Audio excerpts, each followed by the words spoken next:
Today, myself and my debate partner Joel are going to run a LD format debate on the motion you see above, states ought to ban lethal autonomous weapons.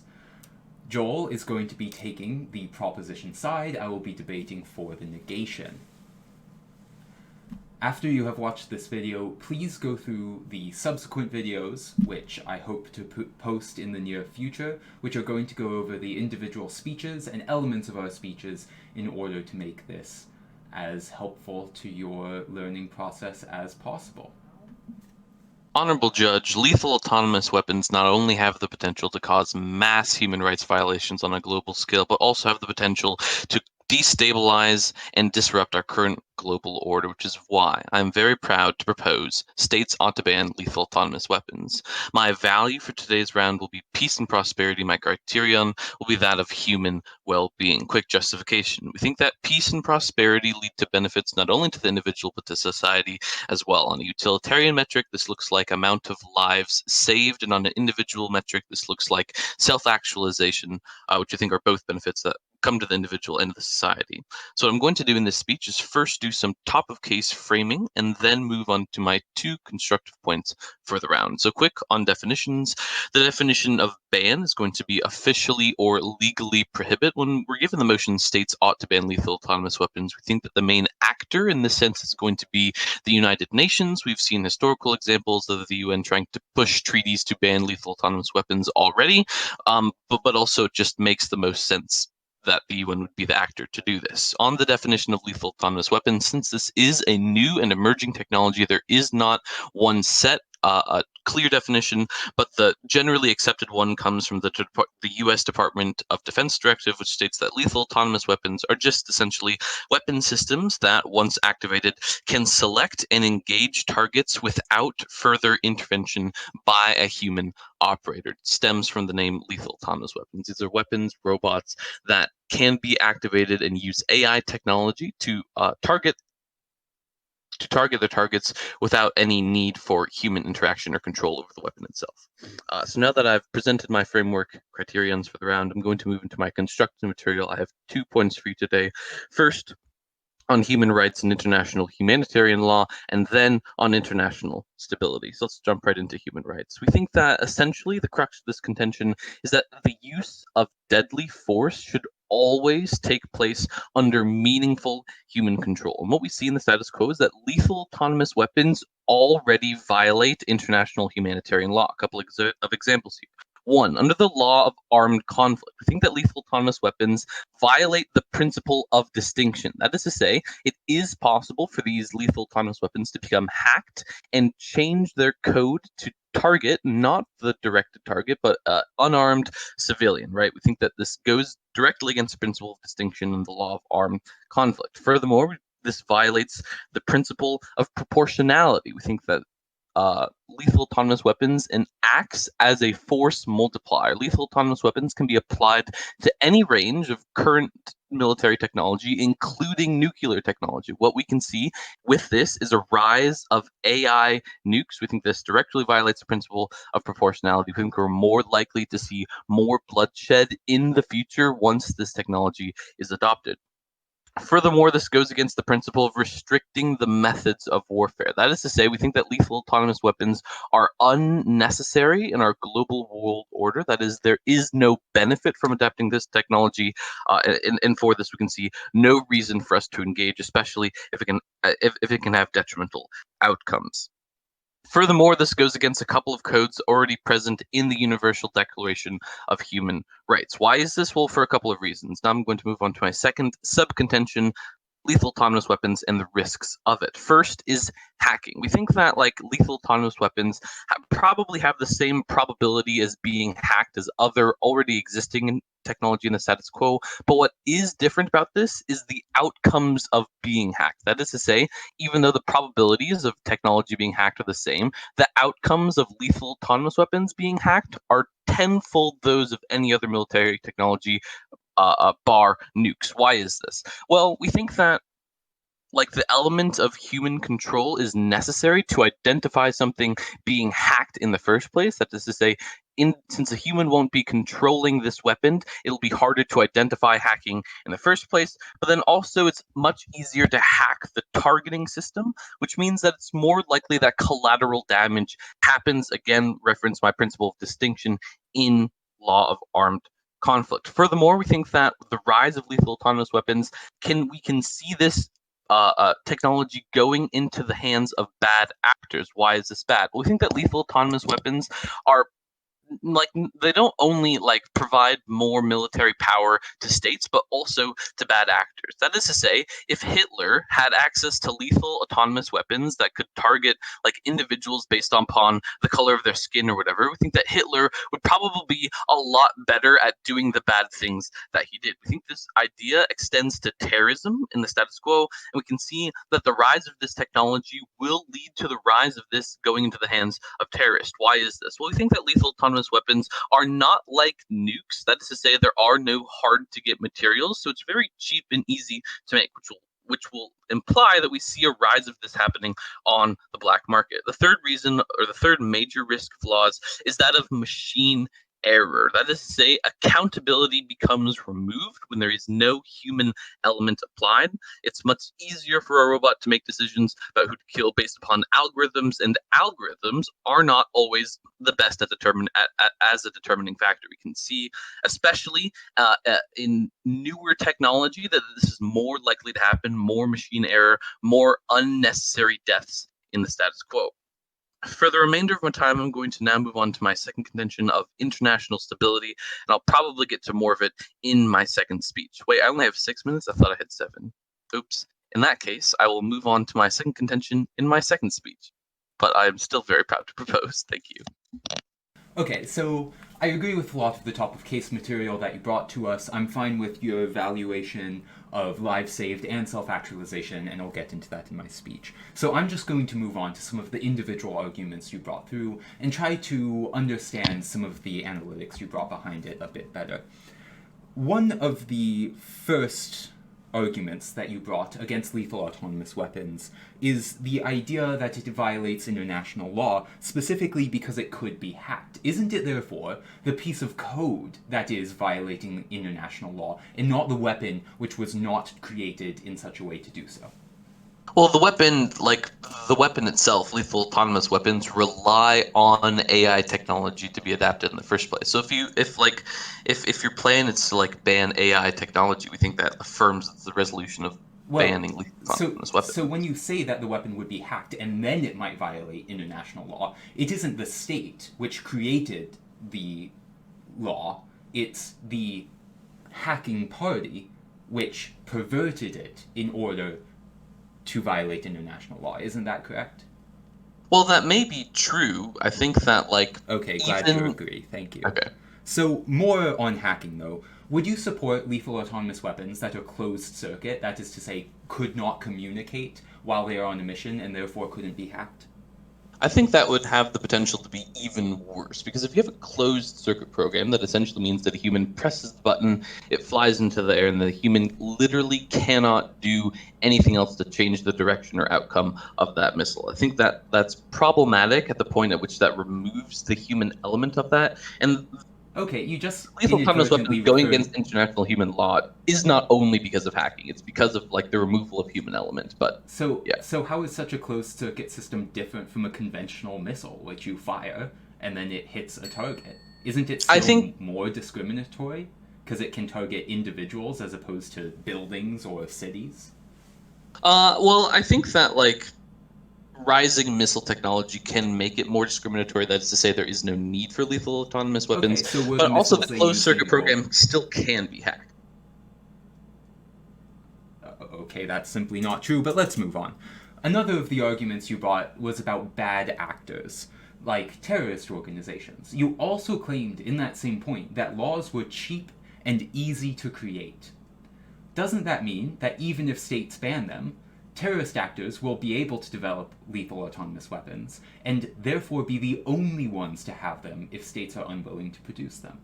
That's an excellent question. But again, the whole fundamental idea of laws rests on this idea of AI technology that is currently not developed in the status quo, but furthermore can't be developed by terrorist organizations who have no access to like the resources that countries do that are developing this technology in the status quo. So What we why do see you is that call if them we cheap and ban easy to these, make? then well, they're easy to make once AI technology exists. That doesn't exist in the status quo. Once it exists, easy to duplicate. If we ban it now, we stop the production of this from happening and the events of these coming into the hands of bad actors. Okay, thank you very much. For the first speech on the negation, I hope to contextualize a lot of the material that I brought during cross-examination, tell you why my opponent's points and their responses still are going to fail, and then I'm going to move on to my half of the debate with my constructive material talking about how I through through the creation of lethal autonomous weapons, am going to be able to more successfully reduce human lives lost and promote self-actualization for people around the world. Okay, so beginning with my opponent's case and the cross-examination.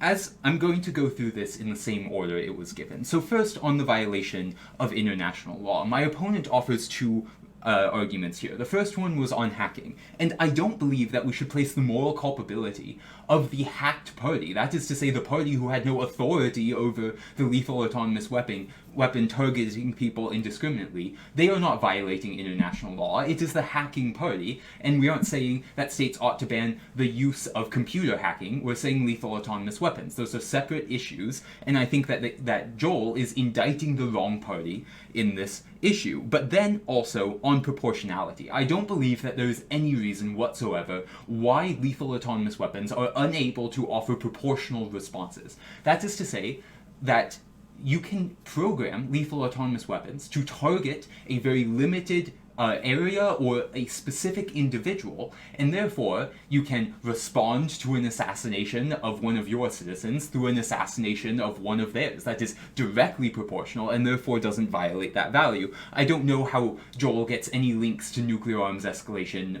or those things which he alluded to in his speech. But then moving on to hackers and bad actors. I would offer herein the idea of closed-circuit lethal autonomous weapons. What does this mean? This means that you do not have any capacity for the machine to interpret signals of any kind. That is to say, once you send it off, you cannot communicate with it, and it will do its thing for a certain amount of time until it comes back having completed the mission. At that point, it is impossible to hack that device because no one can communicate any information to that device, and it will always be in the air or whatnot, so it cannot be physically accessed.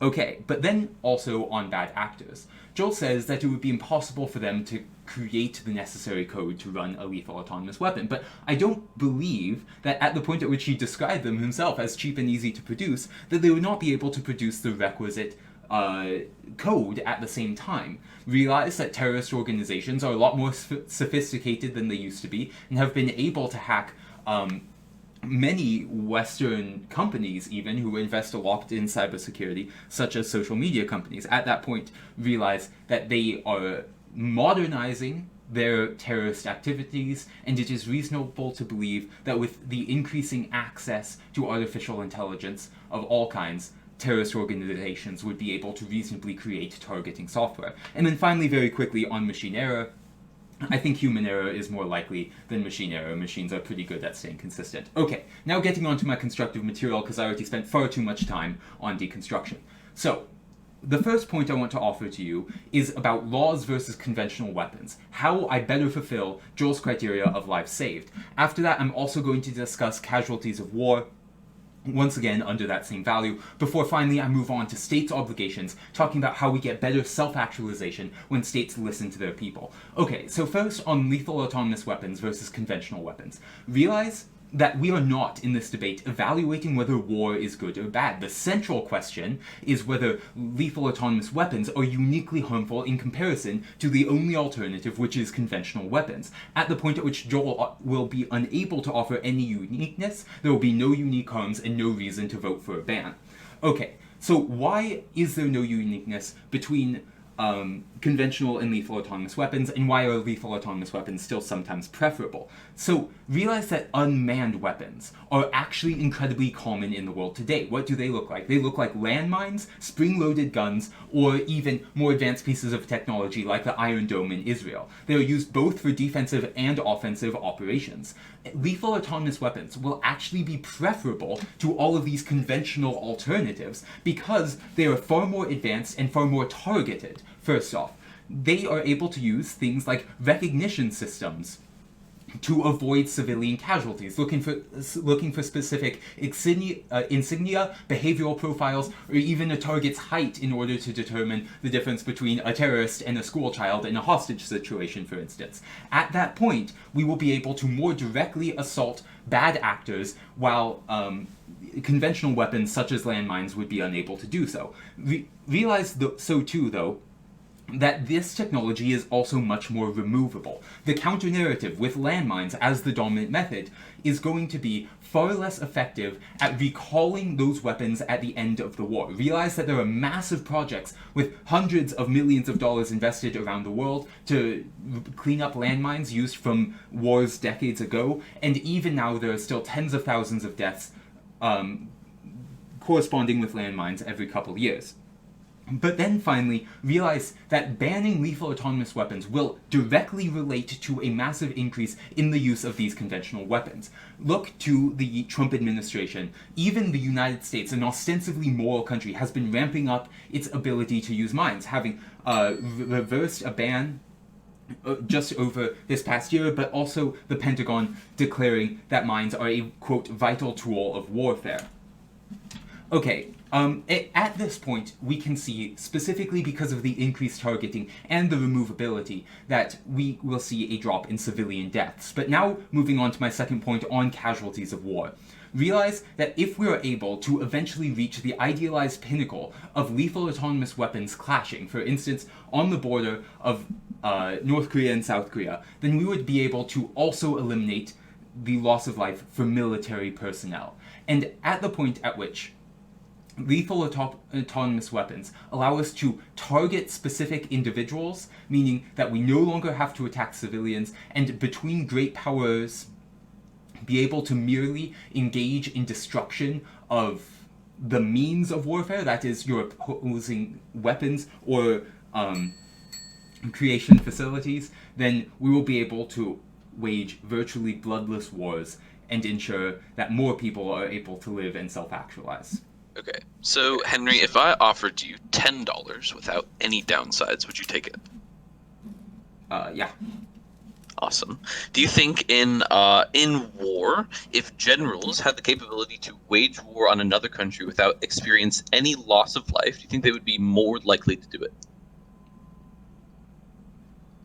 Yeah, I think they would. But at the point at which we are waging war without any loss of life, that is to say, just clash of lethal autonomous weapons versus lethal autonomous weapons, then I'm fine with war. I don't believe that there are any tangible impacts because the only negative outcome is loss of life. In practicality, do you think that in the status quo, some countries are better off than other countries? Yeah. You think that this would apply to the rise of new technology? As in, the United States would be more capable of the production of these weapons than Vietnam? Yep, yeah, absolutely. Awesome. So you think if North Korea, say, had access to lethal autonomous weapons and South Korea did not, you think it'd be A, much more likely that North Korea waged a lethal autonomous war on South Korea, and B, that North Korea would probably win because South Korea doesn't have access to lethal autonomous weapon technology, hypothetically? Sure, I think nuclear weapons change the calculus. North Korea would still lose.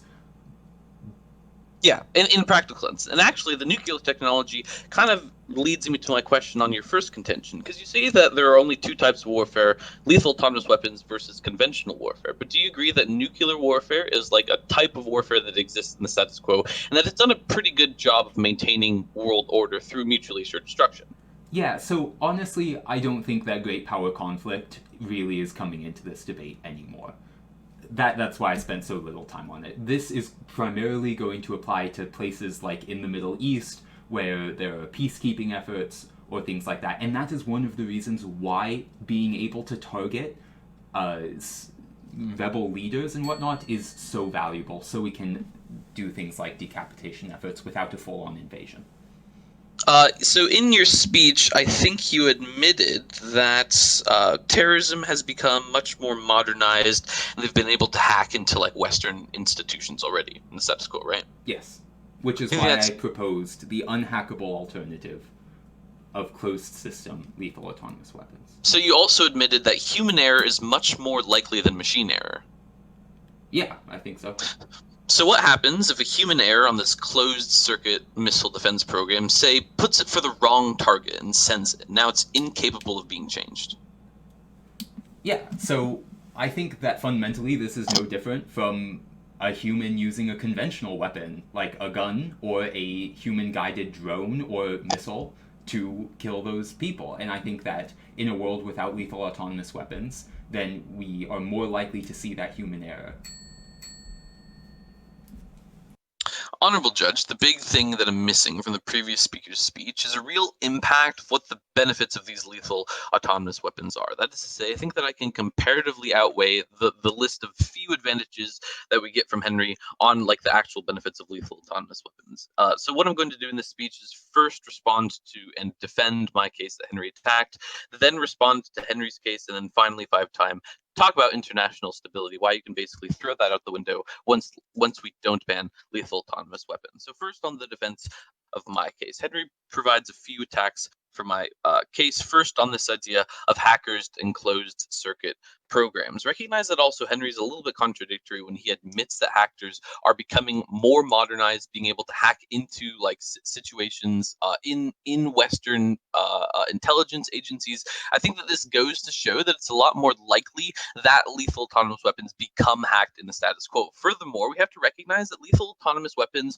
are a developing technology. That is to say, they don't have the cybersecurity that other technologies have because this AI technology isn't developed. Recognize that, like, the leading countries in the world today, like the United States and Russia, are still developing this technology. I don't think that terrorists can develop this technology if the US and Russia, the two world's like biggest superpowers, can't in the status quo. If we stop the development of this AI technology, we think that this stops this from getting to the hands of terrorists. Recognize when I talked about this being cheap and easy to make, I wasn't talking about the programming, I was simply talking about the cost of materials. Lethal autonomous weapons are no different than missiles other than the programmed AI technology that they have. That's what's so harmful about this. That's what needs to be stopped. And also recognize that on this closed circuit program, it provides like a lot more harms in the status quo. Let's say a terrorist gets their hands on a lethal autonomous weapons on a closed circuit one and programs this to like assassinate the United States president, right? I don't like that. Being unable to be stopped and fixed is a problem in itself. I don't buy this closed circuit thing being any more beneficial than like a regular missile system or a human guided missile system in the status quo. That is to say, it's still possible for us to get more advanced targetable systems that don't rely strictly on machine learning. We can still develop better technology without being lethally autonomous. On this idea of the casualties of war, I think that this feeds into my principle of international peace. I already kind of justified in cross-examination why it's now a lot more likely for countries to go to war because there is no cost. There is no cost of human life for countries to go to war under the doctrine of lethal autonomous weapons, and because there is a power dynamic in the status quo, we think that it's much more likely that countries enact war. I think that this leads to disrupted international stability. I'm going to talk about that now in my constructive material. International stability. Since this technology is still developing, we think that lethal autonomous weapons are going to be the third major warfare revolution, other than nukes and gunpowder. And this is going to cause an arms race. Two points of justification here. One, on historical. Look to nuclear technology in World War II, as well as drone technology in the 21st century. Both of these kind of created an international arms race to develop these technology. But first, on a real world analysis, a lot of countries have spoken up against lethal autonomous weapons. Those who haven't include South Korea, the United States, and Russia, all three of which are the leading producers of lethal autonomous weapons in the status quo. Recognize that the impacts of an international arms race for lethal autonomous weapons are detrimental. This leads to rushed technology, which further perpetuate all of the harms of hacking that I've established in my first contention. That is to say, once AI technology industries feel pressure from an international arms race, they're much more likely to disregard safety regulations and ultimately make it more likely for these to be hacked and cause collateral damage. For these reasons, I'm very proud to propose. Thank you. I think at this point in the debate, when we look to the values brought by my proposition opponent and which I agreed to thereafter, we can come to some very clear issues that have resulted from this debate. When we have functionally focused entirely on the number of lives saved, that allows me to ultimately come to three crystallizing elements of this round. The first one is the safety of civilians. This includes all of the rhetoric brought by my opponents surrounding human error and certain parts of their hacking rhetoric, whereas I opposed it with all of my rhetoric underpinning the targetability of lethal autonomous weapons and also their removability. And then on to whether our troops are safer. This includes some of my opponent's hacking rhetoric and also all of my rhetoric under the question of great power conflict. And then finally, I'm going to respond to the point my opponent brought in that last speech regarding how peaceful the world is after the creation of these weapons. So first, on the safety of civilians. I think that lethal autonomous weapons are of unique value here because, once again, and I cannot stress this enough, the only alternative is conventional weapons. Wars are not going to stop from this ban. The only thing that's going to happen is a return to conventional weapons, which are much more dangerous. I heard no responses coming out of Joel in his last speech about this necessary alternative which his side must defend. I proved this to you by talking about how the Trump administration and the Pentagon are even now, with the rise of lethal autonomous weapons, talking about ramping up the use of landmines. If we do not have this alternative, landmines, spring-loaded weapons, and other such less intelligent warheads are going to be the only alternative. Civilians are safer because with lethal autonomous weapons, we are able to target our enemies. We are able to eliminate their administration, those people who are truly responsible for the war to begin with, without going through a full invasion, without incurring the massive loss of life and harms to civilians inherent in large-scale missile attacks, which are so much less discriminate. But then also, we can ensure that there are fewer lasting harms of warfare by calling back our lethal autonomous weapons after the assault has been carried out. Once again, the alternative in the status quo is like depleted uranium rounds and, massive bombardments or things like that. We don't want that. We want to be able to carry out a targeted strike, not leave behind the massive environmental or human threats which conventional weapons like landmines also present. But then moving on to the safety of our soldiers. Realize that the lives of soldiers are of immense value too. And when Joel talks about trying to limit lethal autonomous weapons, he is implicitly saying that any war must therefore be carried out directly by people. People must put themselves in the line of fire. People must sacrifice themselves for the interests of their state. Once again, this motion is not eliminating war altogether. And so here we come to Joel's rhetoric regarding hacking first off. He says, our soldiers will be less safe because groups like terrorists are going to be able to hack our systems. And my response saw no solvency offered against it, saying we can create closed-circuit systems, meaning that they will not be able to turn our weapons against us, because only we would have access to the onboard technology, which would not be able to receive any incoming signals.